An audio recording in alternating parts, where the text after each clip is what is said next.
Oke, assalamualaikum warahmatullahi wabarakatuh. Selamat pagi, siang, dan malam, Pak Hendra. Kami di sini dari kelompok 4 kelas I1 Analisis Visualisasi Data akan mempresentasikan tentang artikel Forecasting Global Sustainable Energy from Renewable Sources Using Random Forest Algorithm. Di sini anggotanya yaitu Abian Arif Jasatrio dengan NIM 034 dan juga Anissa Fitria dengan NIM akhir 099. Oke, kita langsung lanjut ke bab 1 pendahuluan.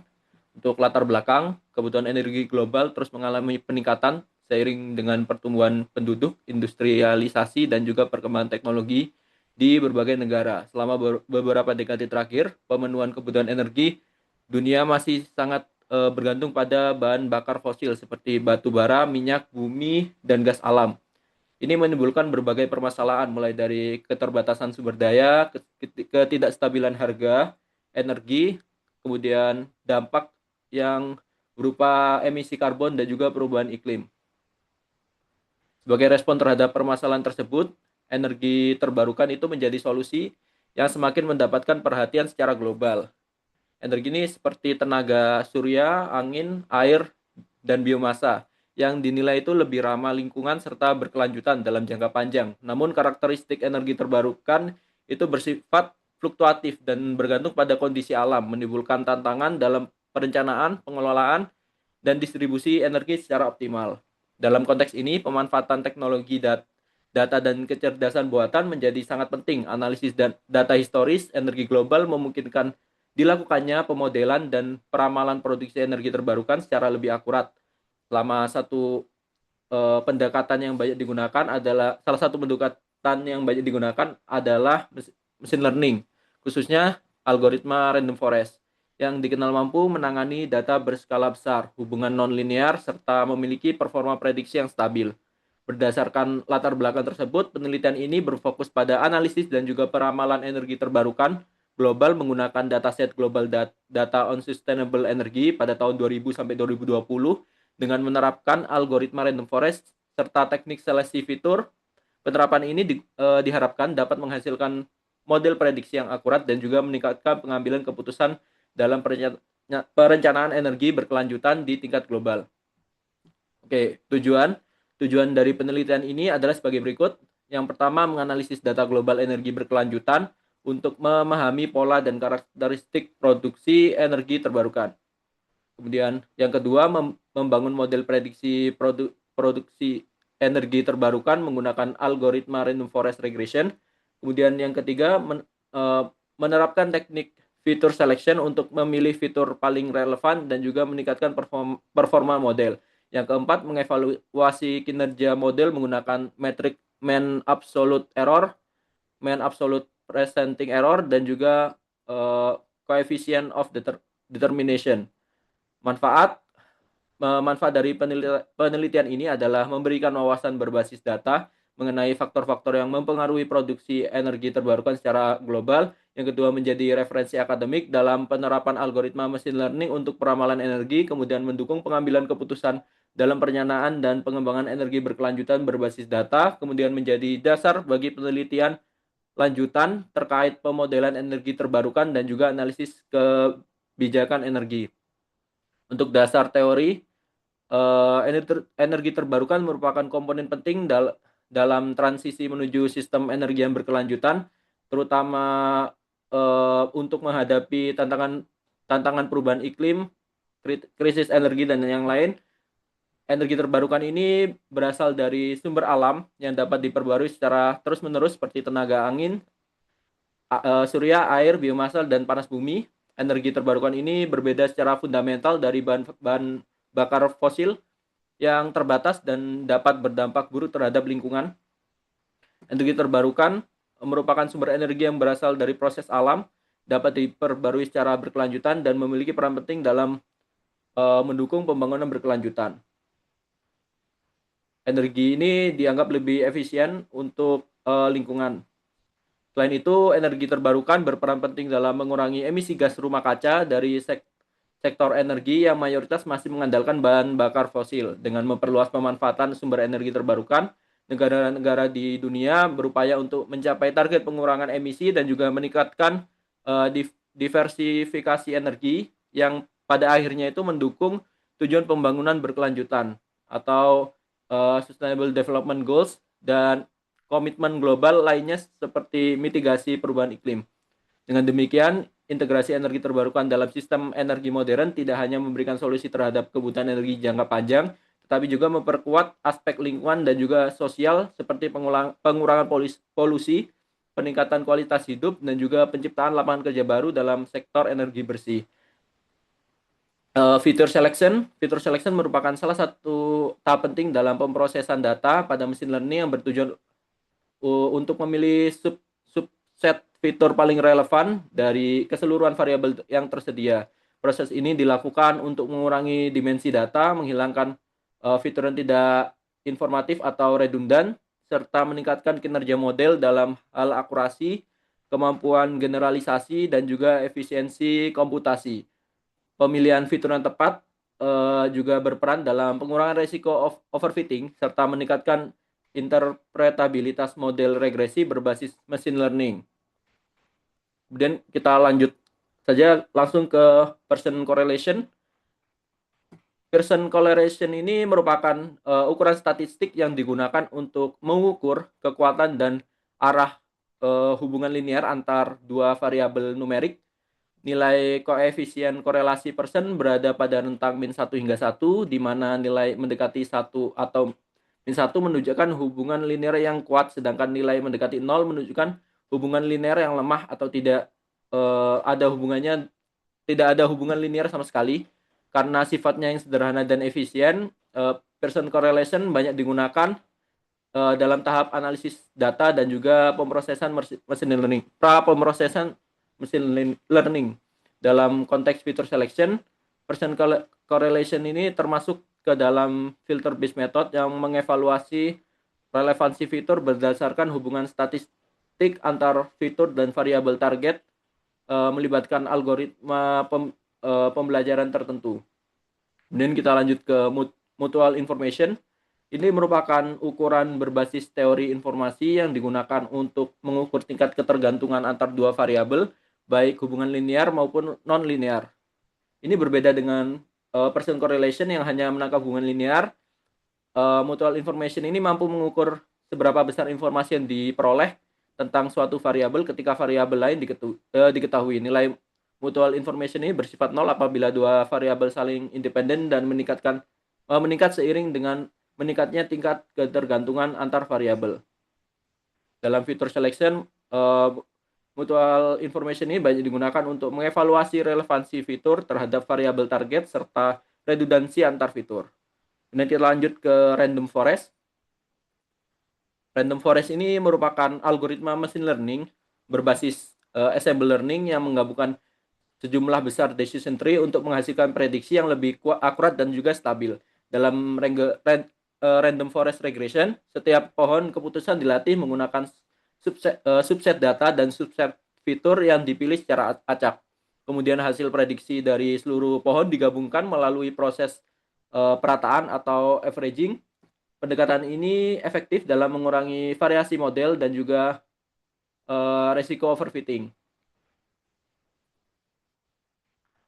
Kemudian untuk bab 3-nya akan dilanjutkan oleh teman saya.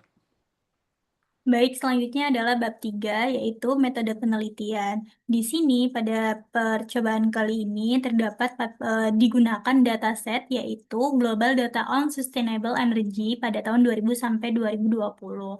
Dataset ini terdiri dari 3.649 record atau baris dan 21 variabel atau kolom.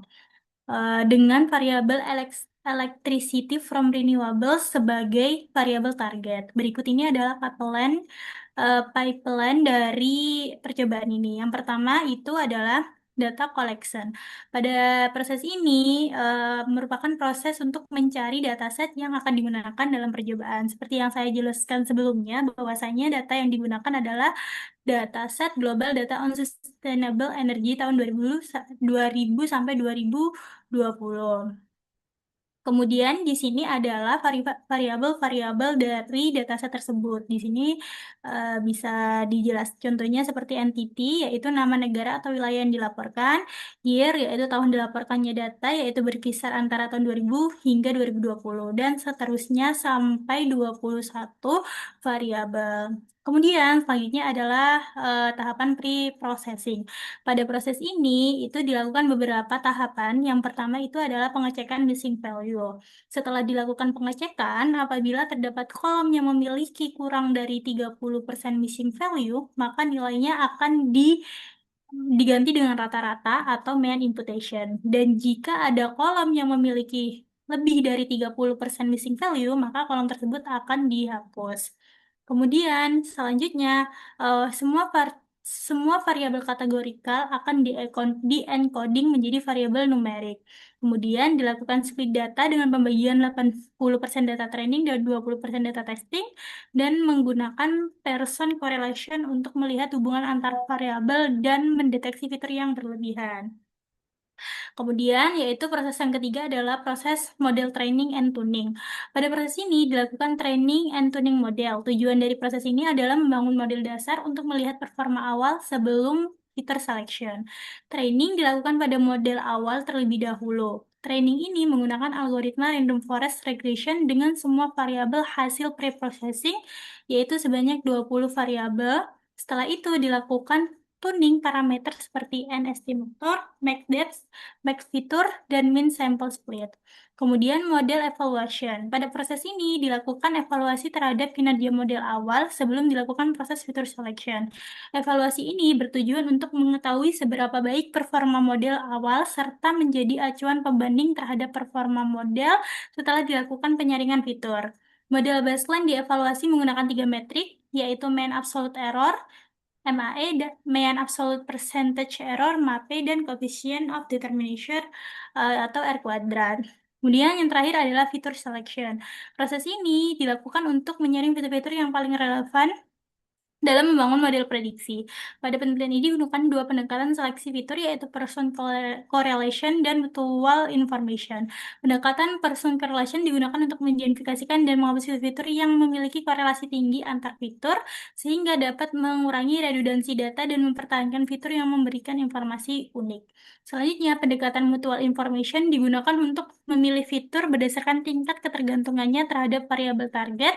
Metode ini mampu menangkap hubungan non-linear antar fitur dan target, sehingga berdasarkan hasil pengujian, pemilihan fitur menggunakan mutual information menghasilkan peningkatan kinerja model serta membuat model menjadi lebih efisien. Kemudian selanjutnya adalah bab 4, yaitu uji coba dan pembahasan. Pada uji coba ini menggunakan tools VS Code dengan bahasa pemrograman Python. Yang pertama adalah langkah yang pertama adalah import library. Jadi di sini ada mengimport library ini seperti pandas, kemudian NumPy, Matplotlib, dan yang lainnya seperti yang dapat dilihat di sebelah sini. Kemudian selanjutnya adalah load dataset, yaitu mengimport, mengambil data yang akan digunakan. Data yang akan digunakan di sini adalah seperti yang dijelaskan sebelumnya adalah Global Data on Sustainable Energy. Kemudian di sini terdapat output, yaitu jumlah data dan jumlah kolom. Di sini didapatkan hasil yaitu sebanyak 3.649 data dan 21 kolom awal. Kemudian, cek missing value dan handle missing value. Kita langsung ke output nanya aja ya. Nah, di sini pada output pertama ini itu menampilkan pengecekan missing value dan hasilnya itu berupa persentase.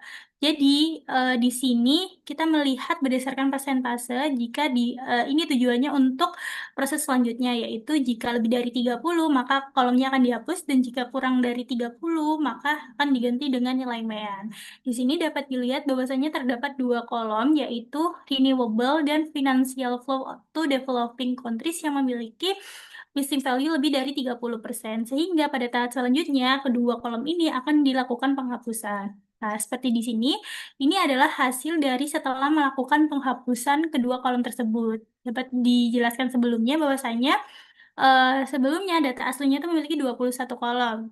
Karena dua kolom ini memiliki missing value lebih dari 30, maka dihapus, maka sekarang hanya tinggal 19 kolom atau 19 atribut. Kemudian selanjutnya itu adalah eh, output setelah melakukan penggantian terhadap missing value yang kolom tersebut itu memiliki missing value kurang dari 30%. Di sini bisa dilihat setelah melakukan penggantian tersebut atau imputation itu, imputasi itu, eh, dilihat bahwasanya setiap atribut sudah tidak memiliki lagi missing value. Seperti halnya di sini 0000. Maka penggantian missing value berhasil. Kemudian selanjutnya adalah encoding variabel kategorikal. Di sini eh, di sini variabel kategorikal itu hanya satu, yaitu kolom entity. Karena kolom entity ini adalah berisikan nama-nama negara, dan apabila di-encoding, dan di-encodingnya itu harus menggunakan hot one encoding, sehingga ketika di-encoding, dia akan menghasilkan banyak kolom lagi berdasarkan negara-negara tersebut. Oleh karena itu, di sini kami memutuskan untuk kolom entity-nya dihapus. Kemudian selanjutnya adalah person correlation. Di sini didapatkan hasil berupa heat map dari hubungan antar variabel dengan person correlation.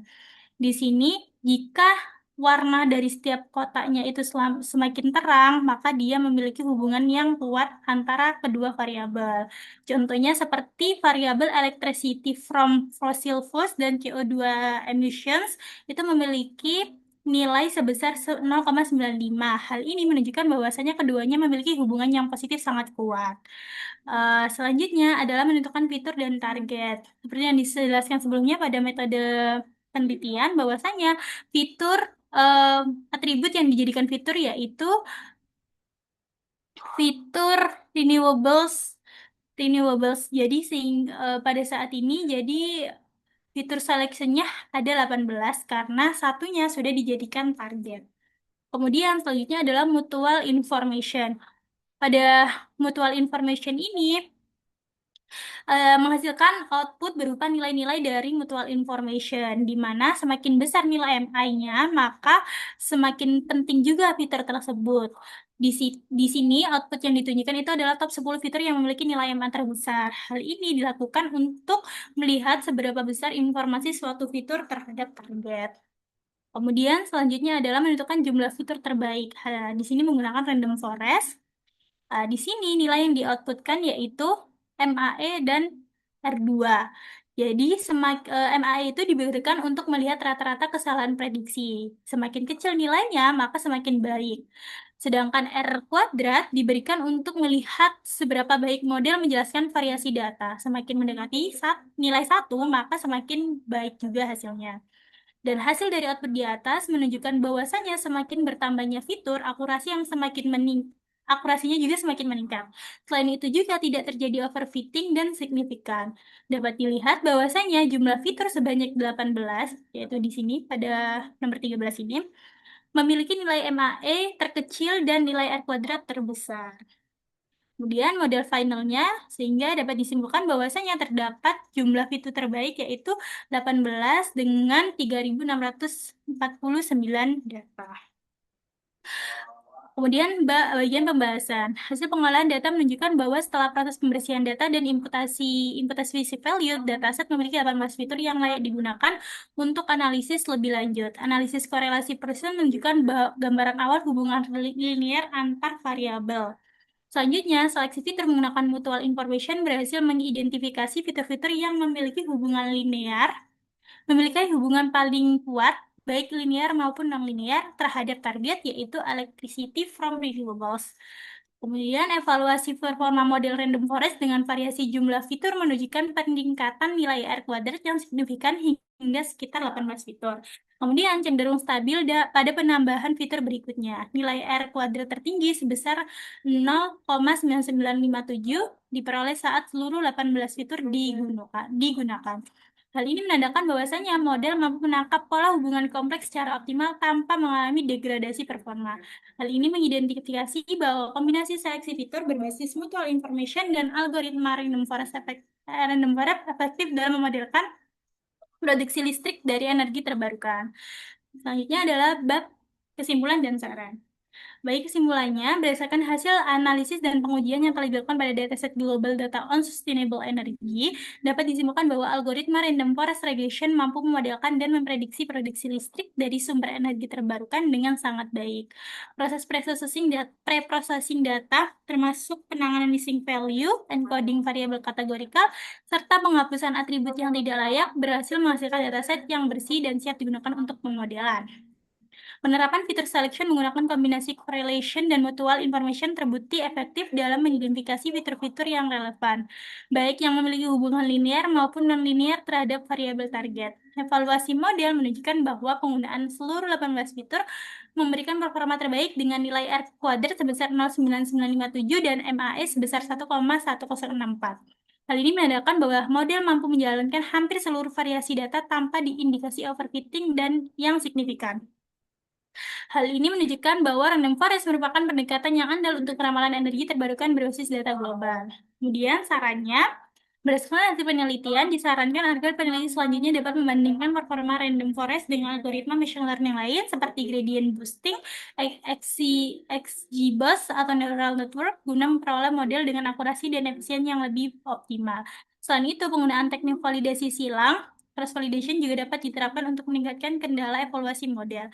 Penelitian selanjutnya juga disarankan untuk memperluas cakupan data, baik dari sisi rentang waktu yang lebih panjang maupun penambahan variabel eksternal seperti kebijakan energi, faktor iklim, atau harga energi global. Dengan demikian, model prediksi yang dihasilkan diharapkan dapat memberikan wawasan yang lebih komprehensif serta mendukung pengambilan keputusan strategis dalam perencanaan dan pengembangan energi terbarukan secara berkelanjutan. Baik, sekian presentasi dari kelompok kami. Apabila ada kesalahan kata dan pencapaian, kami mohon maaf. Wassalamualaikum warahmatullahi wabarakatuh.